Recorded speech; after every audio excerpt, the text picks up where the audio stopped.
Assalamualaikum warahmatullahi wabarakatuh. Perkenalkan, nama saya Nabila Sapa Salsabila dari kelas Indralaya, nomor induk mahasiswa 06061182025006 dari program studi Pendidikan Jasmani dan Kesehatan, Fakultas Keguruan dan Ilmu Pendidikan. Di sini untuk memenuhi tugas UTS sarana dan prasarana saya, di sini saya akan membuat video pembelajaran. Untuk lebih lengkapnya, selamat menyaksikan.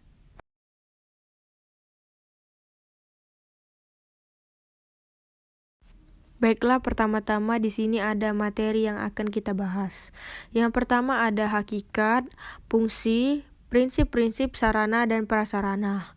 Yang kedua ada peran sarana dan prasarana olahraga pada pembelajaran. Yang terakhir ada implementasi pemanfaatan sarana dan prasarana pada jenjang SD, SMP, dan SMA.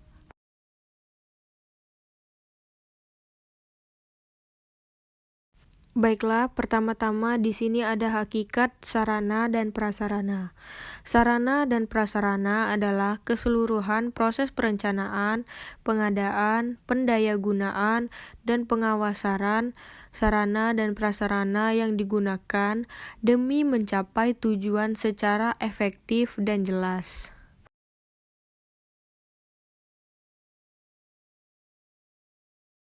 Materi selanjutnya ada prinsip sarana dan prasarana.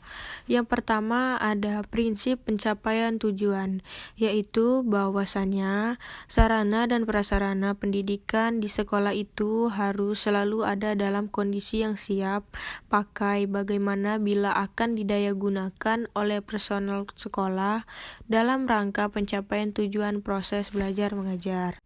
Yang kedua ada prinsip efisiensi, yaitu pengadaan sarana dan prasarana pendidikan di sekolah harus dilakukan melalui perencanaan yang seksama, sehingga yang diadakan sarana dan prasarana pendidikan yang baik dengan harga yang murah, dan pemakaiannya pun harus dengan hati-hati, sehingga mengurangi pemborosan.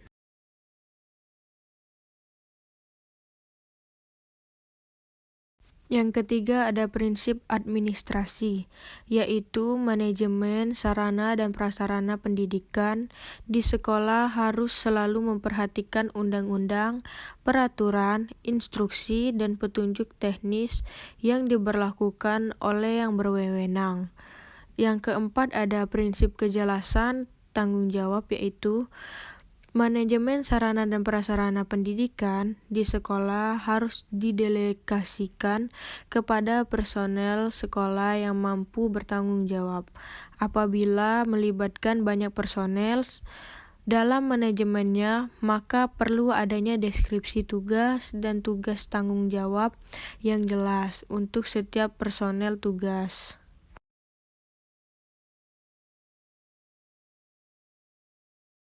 Yang terakhir ada prinsip kekohesifan, yaitu manajemen sarana dan prasarana pendidikan di sekolah itu harus direlasikan dalam bentuk proses kerja yang sangat kompak.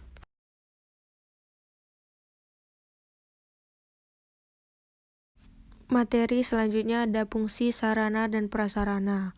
Yang pertama itu dapat mempercepat proses pelaksanaan pekerjaan sehingga menghemat waktu. Yang kedua, serta meningkatkan produktivitas baik barang maupun jasa. Yang ketiga, hasil kerja lebih berkualitas serta terjamin. Yang keempat, dapat lebih sederhana atau memudahkan dalam gerak para pengguna atau pelaku. Yang kelima, membuat ketetapan susunan stabilitas pekerjaan lebih terjamin. Yang keenam, dapat menimbulkan rasa kenyamanan bagi orang-orang yang berkepentingan. Yang terakhir ada menimbulkan rasa puas pada orang-orang yang berkepentingan yang mempergunakannya.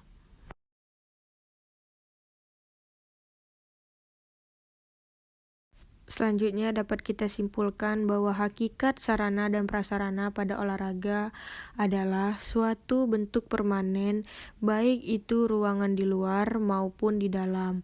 Contohnya lapangan permainan, kolam renang, dan sebagainya.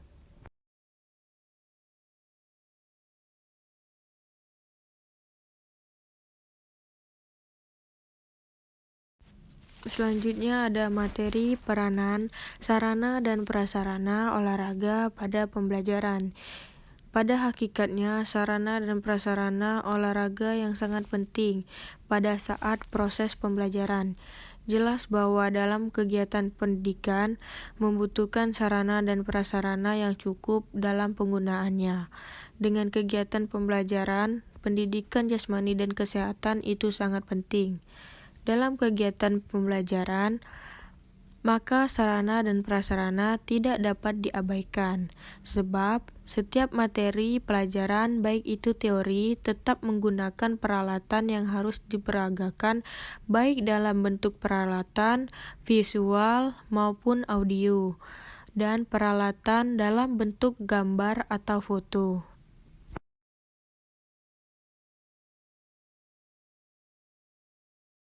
Selain itu, pendidikan jasmani dan kesehatan juga dapat dikembangkan dalam pendidikan yang formal dan non-formal, sehingga pemanfaatan sarana dan prasarana dalam bentuk media pendidikan sangat ideal dan penting. Dalam pendidikan formal, pada jenjang sekolah dasar, masih diarahkan untuk memberikan pemahaman kepada peserta didik tentang pentingnya pendidikan jasmani dan kesehatan. Dalam hal ini, kemampuan fisik atau kebugaran jasmani secara keseluruhan.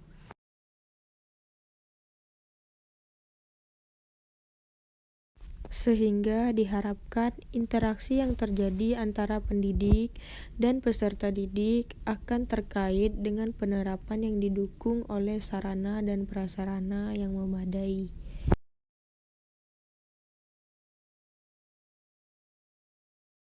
Baiklah, materi yang terakhir ada implementasi jenjang SD, SMP, dan SMA. Pertama-tama di sini saya akan menjelaskan pada jenjang SD. Yang pertama, melaksanakan fasilitas sarana dan prasarana sekolah dasar dan pendidikan layanan khusus pada sekolah dasar. Yang kedua, melaksanakan penyusunan norma, standar, prosedur, dan kriteria di bidang peserta didik, sarana dan prasarana, dan tata kelola, serta penilaian pada sekolah dasar dan pendidikan layanan khusus pada sekolah dasar.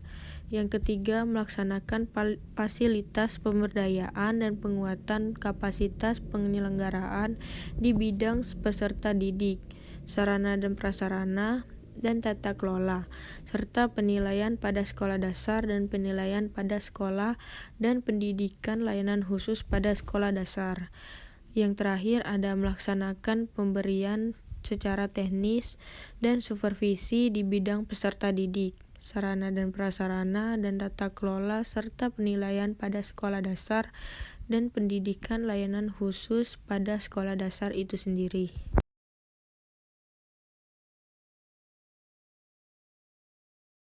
Selanjutnya ada pun implementasi jenjang pada SMP. Implementasi pemanfaatan sarana dan prasarana pada jenjang SMP yaitu terdiri dari proses perencanaan, pengadaan, pemeliharaan, dan pengawasan.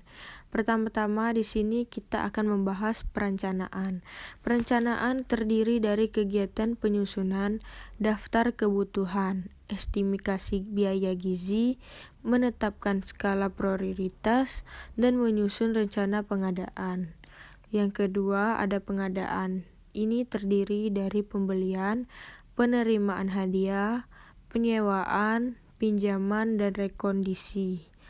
Yang ketiga ada pemeliharaan. Pemeliharaan dilakukan dengan cara membentuk tim pemeliharaan, menyusun daftar pemeliharaan, menentukan jadwal pemeliharaan secara rutin dan berkala, serta evaluasi pemeliharaan. Yang terakhir ada pengawasan. Pengawasan ini dilakukan melalui wakil kepala sekolah, bidang sarana dan prasarana, melaporkan hasil pengawasan kepada kepala sekolah. Penyusunan laporan ini, pengawasan dan pelaporan setiap 6 bulan sekali dan 1 tahun sekali.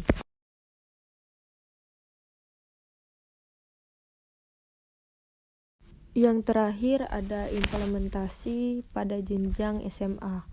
Yang pertama, dalam penerapan perencanaan, sarana dan prasarana pendidikan sekolah menentukan kebutuhan yang ingin diadakan atau yang ingin dibeli. Yang kedua, dalam penerapan pengadaan, sarana dan prasarana pendidikan sekolah melihat dulu fungsi dari kebutuhan yang ingin dibeli, setelah itu mengajukan proposal dengan daftar kebutuhan dan rincian dananya. Yang ketiga, dalam penerapan inventaris, sarana dan prasarana pendidikan sekolah mencatat sarana dan prasarana pendidikan di dalam buku inventaris dan buku golongan. Pencatatan inventaris tersebut dilaksanakan dalam waktu 1 tahun sekali.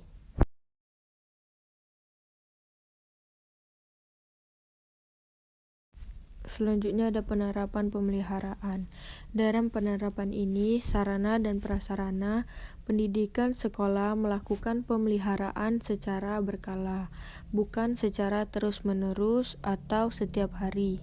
Sarana dan prasarana pendidikan yang mengalami kerusakan dilakukan rehab atau perbaikan.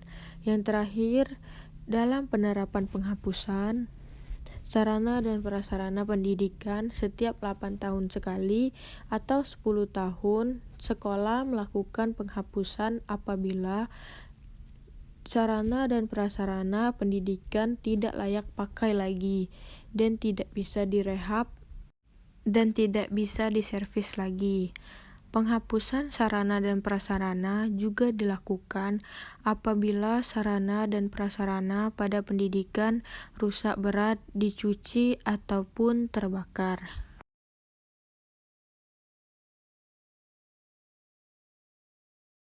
Baiklah, mungkin itu saja materi yang dapat saya sampaikan.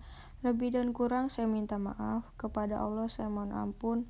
Saya akhiri, wabillahi taufiq wal hidayah. Wassalamualaikum warahmatullahi wabarakatuh.